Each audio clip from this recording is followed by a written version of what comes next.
नमस्कार, मैं हूं आपके साथ रोहित। योगी आदित्यनाथ को दोबारा यूपी की सत्ता दिलाने के लिए बीजेपी ने पूरी ताकत झोंक दी है।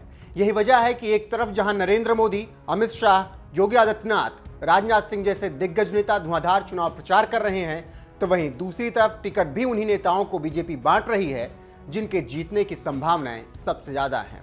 ऐसे ही एक नेता हैं राकेश गोस्वामी, जो जिला महोबा की विधानसभा सीट से लगातार 2 बार से विधायक हैं और बीजेपी ने इस बार भी उन्हीं पर भरोसा जताया है।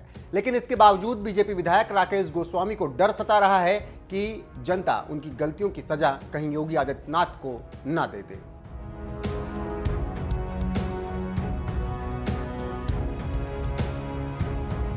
महोबा सीट से 2 बार के विधायक राकेश गोस्वामी इस बार भी कमल निशान पर अपनी किस्मत आजमा रहे हैं। लेकिन 10 साल से विधायक रहे राकेश गोस्वामी को कहीं न कहीं सत्ता विरोधी लहर का डर सता रहा है।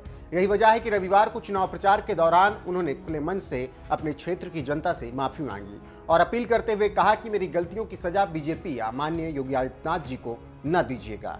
मेरी गलतियों को माफ करते हुए बीजेपी को विजय बनाने के लिए कमल पर वोट दीजिएगा। कि मैंने 5 साल लगातार आप लोगों की सेवा में कोई कोर कसर नहीं रखी है।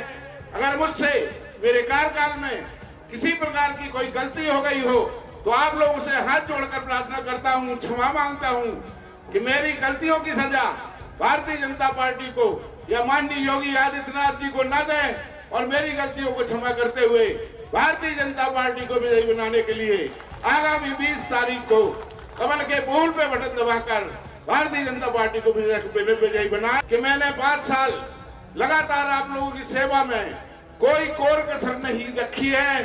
अगर मुझसे मेरे कार्यकाल में किसी प्रकार की कोई गलती हो गई हो तो आप लोगों से हाथ जोड़कर प्रार्थना करता हूं, क्षमा मांगता हूं कि मेरी गलतियों की सजा भारतीय जनता पार्टी को या माननीय योगी आदित्यनाथ जी को न दें और मेरी गलतियों को क्षमा करते हुए भारतीय जनता पार्टी को विजयी बनाने के लिए आगामी 20 तारीख को कमल के फूल पे बटन दबाकर भारतीय जनता पार्टी को विजयी।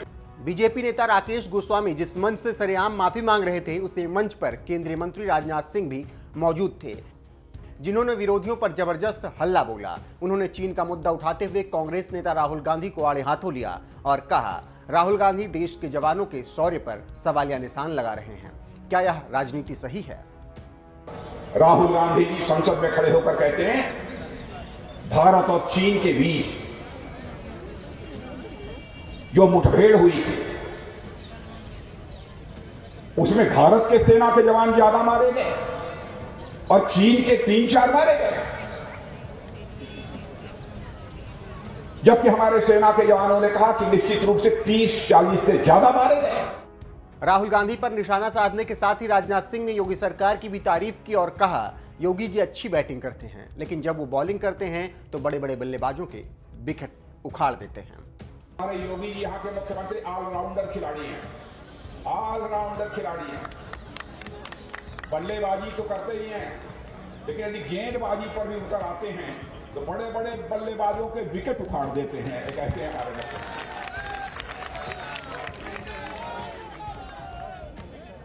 और आपने बुलडोजर देखा, गुंडे, बदमाश, माफिया हैं जेल में, घूम तो नहीं रहे हैं, नहीं घूम रहे हैं। अब उन्होंने मान लिया बेहतर है कि जब भाजपा की सरकार हो सड़क पर मत घूमो, जेल में ही रह जाओ। लोगों ने मान लिया। और बुलडोजर से जिन माफियाओं की अट्टालिकाएं गिराई जा रही हैं बहनों भाइयों, वहां पूंजीपतियों के घर नहीं बनाए जा रहे हैं, बल्कि गरीबों को रहने के लिए घर बनाए जा रहे हैं। ऐसी सरकार है।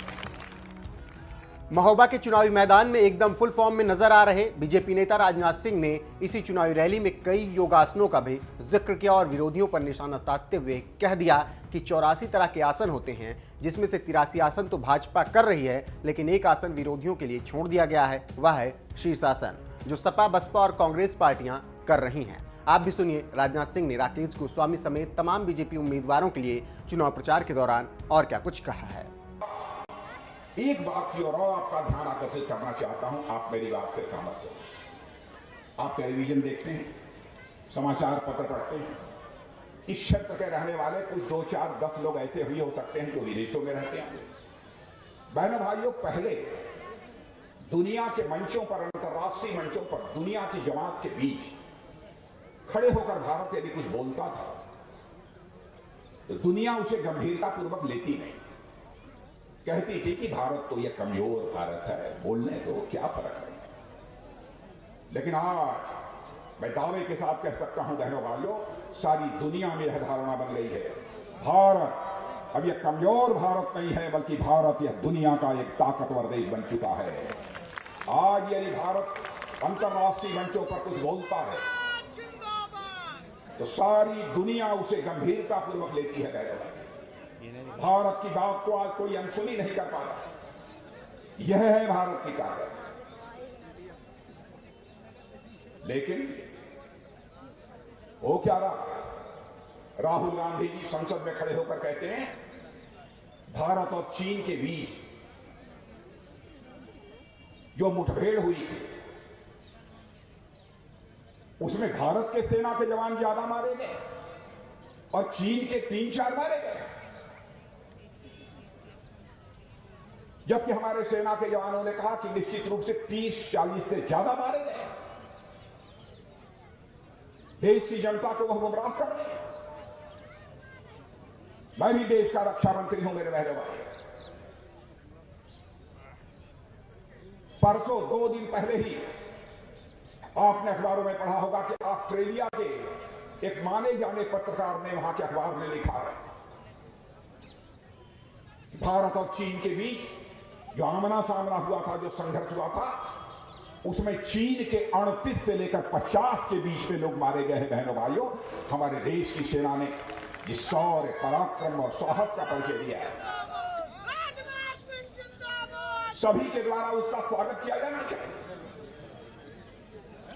और राहुल गांधी हमारे सेना के जवानों के शौर्य, पराक्रम और साहस पर सवालिया निशान लगाने की कोशिश कर रहे हैं। मैं आपसे पूछना चाहता हूं, क्या ऐसी ही राजनीति होनी चाहिए? भारत की ताकत का एहसास राहुल जी को होगा। भारत की ताकत कैसे बढ़ी है? भारत का मैं गृह मंत्री था, कुछ समय पहले आपने देखा होगा उरी और पुलवामा में पाकिस्तान के आतंकवादियों ने आकर हमारे पैरामिलिट्री फोर्सेस के जवानों के ऊपर कायराना हमला कर दिया। हमारे पैरामिलिट्री फोर्स के जवान मारे गए। उसके बाद प्रधानमंत्री जी ने हम 2-3 लोगों के साथ बैठकर बहनों भाइयों फैसला किया। उसके बाद हमारे सेना के जवानों ने पाकिस्तान के अंदर घुसकर पाकिस्तान के आतंकवादी ठिकानों पर सर्जिकल स्ट्राइक की और एयर स्ट्राइक के माध्यम से आतंकवादी ठिकानों का सफाया कर दिया। आतंकवादी ठिकानों का सफाया कर दिया। उसके बाद